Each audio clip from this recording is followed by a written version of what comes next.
So what would it look like for you if it were different?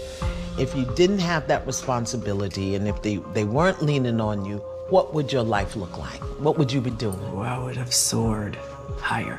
You think so? Absolutely. I feel like I'm angry at everybody in my family. I don't like my family. If they weren't my family, it wouldn't be my friends. Y'all, Toni Braxton didn't just carry the mic, she carried the whole dang family, and now sis is finally saying out what we've all been suspecting for years, that she was the bag and backbone, and it's got her back breaking, literally and emotionally. From the time she was just a kid, Toni was forced to grow up faster, perform, provide, and protect, while the rest of the family sat front row, reaping the benefits without lifting a finger. And now she's done playing nice. Behind the glitz and glam of Braxton Family Values was a mess that they kept under wraps, resentment, entitlement, and a family so used to leaning on Toni that they forgot that she had a breaking point herself. She especially called out Trina and Towanda for crossing serious lines, stealing from her, taking what little piece she had left, while still making her feel like she wasn't doing enough. And that's the kind of heartbreak that money can't fix, because while fans praised her sisterhood, what we didn't see was Toni silently drowning while being expected to feed, clothe, shelter, and breathe again for everybody. Yeah, y'all, there's a whole lot to unpack here, so grab your popcorn so we can breathe again. I know the burden on you is the one that made it out, but you gotta be willing to let them fly.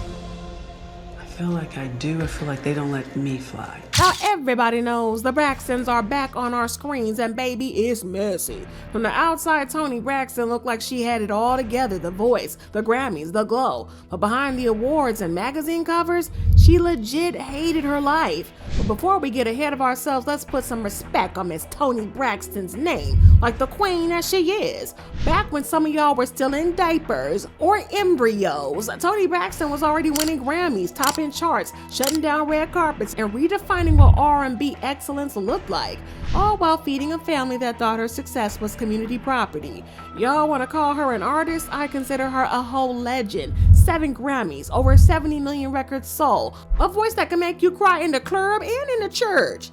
And now she doesn't have that much to show for it. 170 million in sales, and you got $1,972? Is that right? Yeah, that's right. That's true. It all started way back in Severn, Maryland, with 6 kids, a gospel singing mama, and a whole lot of dreams. Toni was the oldest, and when their mom had a serious accident and ended up in the hospital for a long time, everything changed. Childhood for her didn't end, and it just kind of got skipped. She became the stand-in mama and the caretaker, the one who made sure everybody ate and had a roof over their heads. Meanwhile, their daddy was at work trying to keep things afloat as someone who had to secure the bag.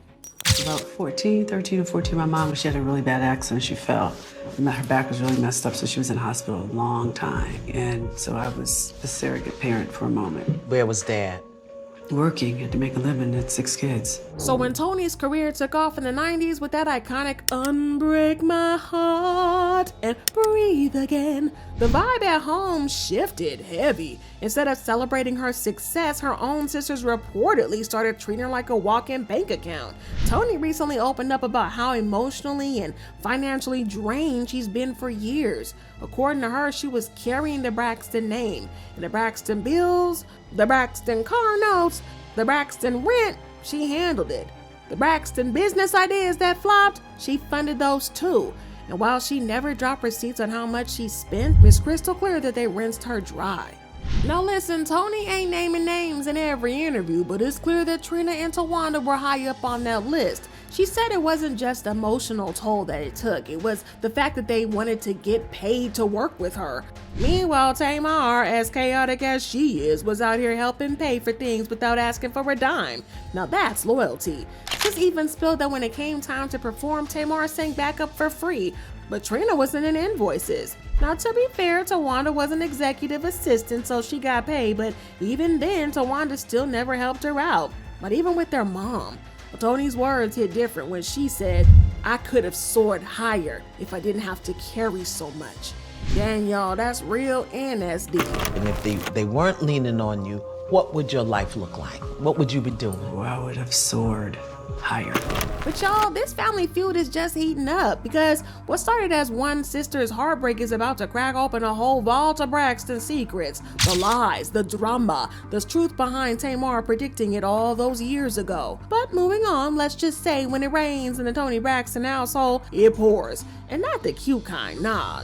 This was full-on emotional, financial, and physical chaos. Remember, by this time, Toni was a pop icon fighting to keep her spot in a cutthroat industry. She was a woman under pressure, holding up a whole family while barely holding herself together.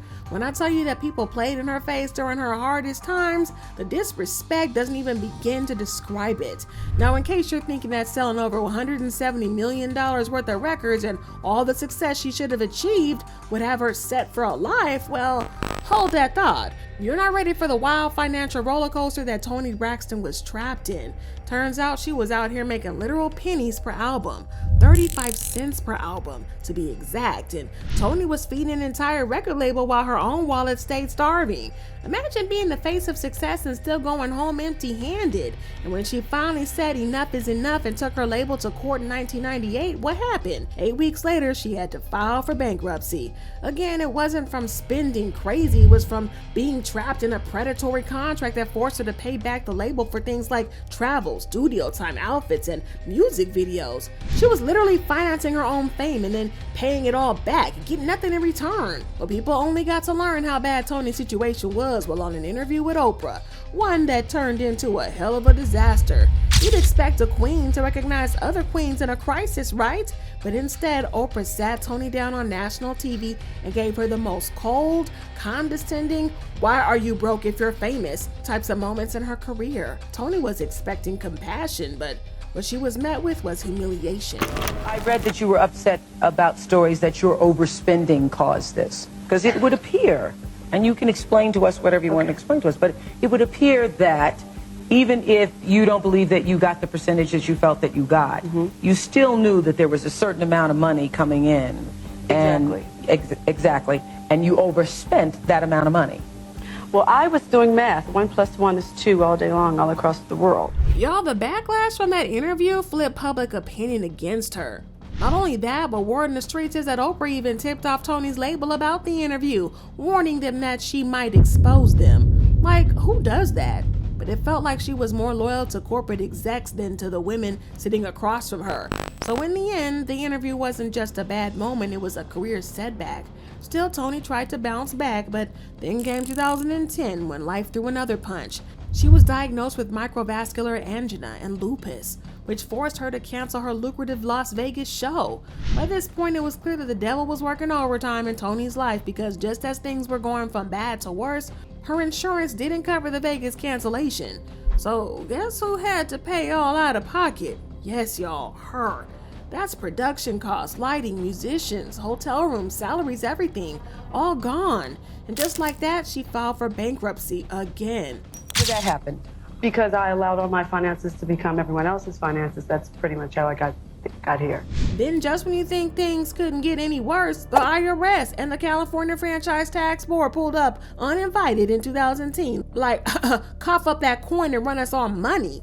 Well, according to court documents obtained by the gossip site, the IRS filed the first lien against the singer before the new year on December 4th. The lien reportedly states that Toni owes a total of $340,252.99 in back taxes for 2017. However, her tax troubles didn't stop there. Days later, the state of California Franchise Tax Board also hit the 51-year-old singer with a tax lien of $116,154.64 for money owed, bringing her total of liens to $456,407.63. Both the IRS and the state of California warned Braxton to hurry up and pay, or they will start the process of seizing her property. Seriously, how does a woman who's still touring, still iconic, still making moves, still beautiful, end up drowning in debt over and over again? Well, according to insiders, it wasn't just the labels and the sickness. Toni was also carrying her entire family on her back. We're talking bills, responsibilities, emotional support, everything. None of my siblings have helped me take care of my mother to make sure she was okay, except for Tamar. No one said, This is before Vincent. Before Vince, Mommy's car insurance is due. Let's help Toni with Mommy car insurance. And allegedly, the same financial strain that has affected them for years came to light when their reality show picked up. Turns out her sisters had issues with how much more Toni and Tamar were being paid. Now, reports say it got heated to the point where production had to pause filming, and Toni stormed off and allegedly said she was done. And can you blame her after everything she's been through? Fame, illness, exploitation, family tension, public shame?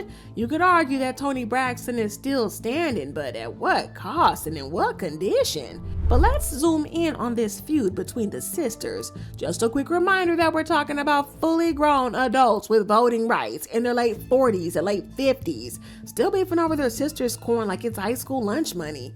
But money aside, the Braxton sisters just can't stand each other. How they managed to shoot that show is a mystery that needs to be studied. But when I tell you it's getting way too real in the Braxton household, from blocking each other to calling the whole family toxic, the drama is eating everybody up, including Toni Braxton, because she's tapped out.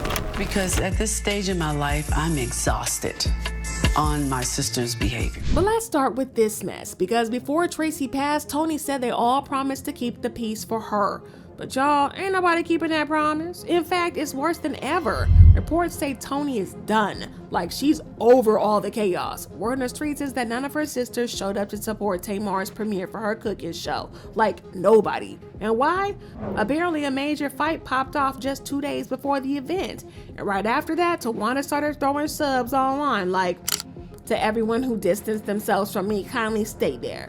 And y'all, it didn't stop with that. Towanda tied the knot with her longtime man, Sean Hall, after 9 years. And while Toni and Trina were there as her bridesmaids, Tamar was nowhere to be found. So clearly, some sisters are picking sides.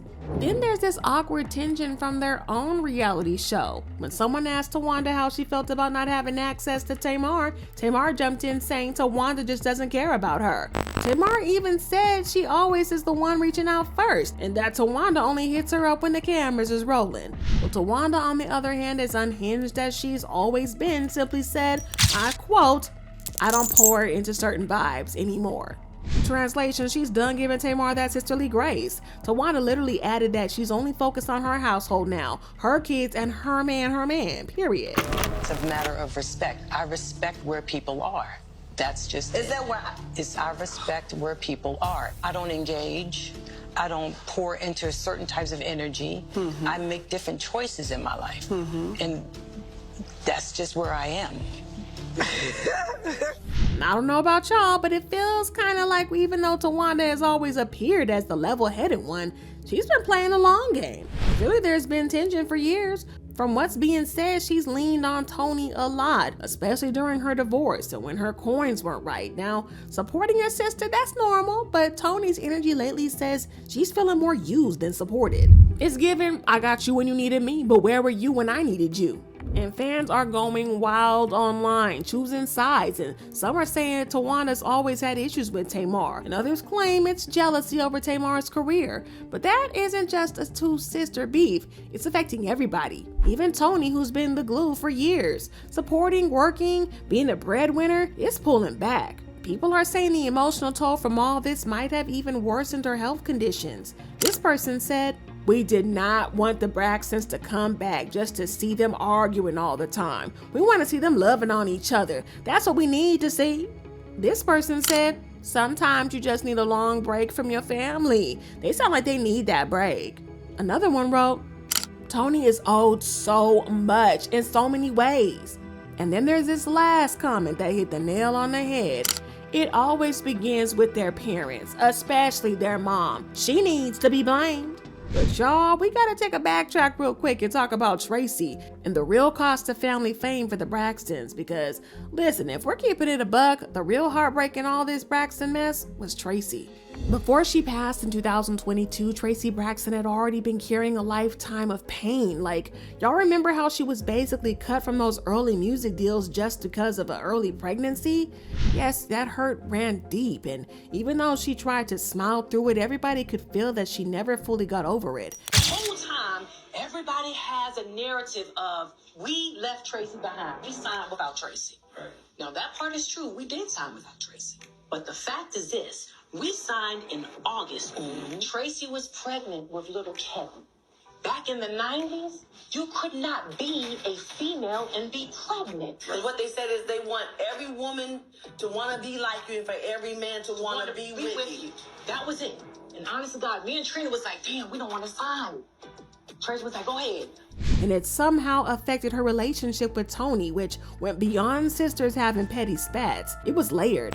There was love, no doubt, but it was the kind of love that had been bruised too many times, the kind that never really got a proper chance to heal. And now with Tracy gone, all that unspoken stuff just lingers in the air like a ghost. So when Toni starts talking about feeling dried up, yeah, it's about money, but it's also about emotional exhaustion, guilt, grief, regret, all those heavy things that come when you lose someone and you know their words are left unsaid. Makes it a little more difficult. Sometimes I wake up every morning and I go, oh, did I dream it? Did I dream it? And I have to remind myself, no, she's gone, but she's been here with us for 50 years. So I try to relish in that moment and I try to smile about it and just be grateful for the time you have. And you have to always remember to be kind to one another. We're sisters, so we're always gonna fight. That's what sisters do, okay? It's the rite of passage to fuss and fight, but in the end, we're always there. This whole Braxton Family Values thing, at first, it felt like a win and fans were hyped and the brand was booming, but behind the scenes, it was ripping them apart. Like, imagine already having beef with your family and now there's a camera in your face ready to broadcast it to millions. That's not healing, that's pressure cooking the problem. And Toni reportedly said, I don't want to be the strong one anymore. That line alone had people in shambles. Like, do you know how many oldest daughters, big sisters, and go-to girls felt seen by that? That's not just a quote, that's a scream for help. Well, Tamar seems like she's ready to heal, but Towanda's silence is quite loud. And with Tracy gone, Toni's probably realizing that time waits for no one. And if you ask me, this isn't just celebrity drama. It's not about clout or views. This is about a woman who gave everything, love, money, energy, and finally said, I'm tired. But the plot thickens, y'all, because let me tell you, this show is about to get messier. In case you don't know, word in the streets is that Tamar just pulled the ultimate Braxton curveball by bringing her niece Ashley Braxton into the new season of the Braxtons. Y'all, this move is causing serious waves behind the scenes, and let me explain this though. You see, Ashley isn't just some random niece. She's the same one who came forward with the story that shook their entire family dynamic years ago when she was just 16. Ashley said Trina's then husband Gabe started her, not flirting, a grown man texting a teenager in a way. And Ashley didn't keep quiet either. She told her parents, as she should, and they told Trina, and at first Trina showed love and that she was sorry and she stood by her niece. But as time went on, that support turned into silence and then shade and then full-on blame. Trina allegedly told people Ashley was old enough to know right from wrong, and some even claimed Trina believed something physical happened and blamed Ashley for it. But let that sink in. A 16-year-old gets preyed on by a grown man and she becomes the villain in her own family. And Trina cut her off and never looked back, and Ashley has been carrying that pain for years. Now fast forward to this messy new chapter. Tamar, who's also had drama with pretty much every sister at one point or another, decides to bring Ashley on the show. And not just for a one-off, Ashley's reportedly got a real role this season. And Tamar says she's bringing her on to the show to show support. She wanted Ashley to know somebody in the family had her back. But y'all already know how this family moves. Nothing is ever just one layer deep. The sisters are already beefing to the point that production had to be halted. But now that Ashley's stepping into the mix, everything's bubbling over. And some folks think Tamar brought her on just to be messy and to stir the pot. But Tamar says it's deeper than that. She said she wanted Ashley to know that not everybody in the family turned their back on her. So maybe bringing Ashley on board could be about healing, or it might be a recipe for even more fallout, especially because this isn't about a niece joining a show. It's about old wounds, hurt feelings, silence, blame, and finally someone saying, I'm not holding this in anymore. But whether it's gonna heal the family or split them even more apart, y'all, we gon' see. But honestly, this season of the Braxtons might be their realest and last one yet. But I guess the moral of the story is that even the ones who seem the strongest need someone to check in on them too. Because once the cameras are off and the lights go dim, all that's left is the truth. And for Toni, that truth has been heavy for way too long. So let me know what y'all think about this in the comments down below, and then check out this next video.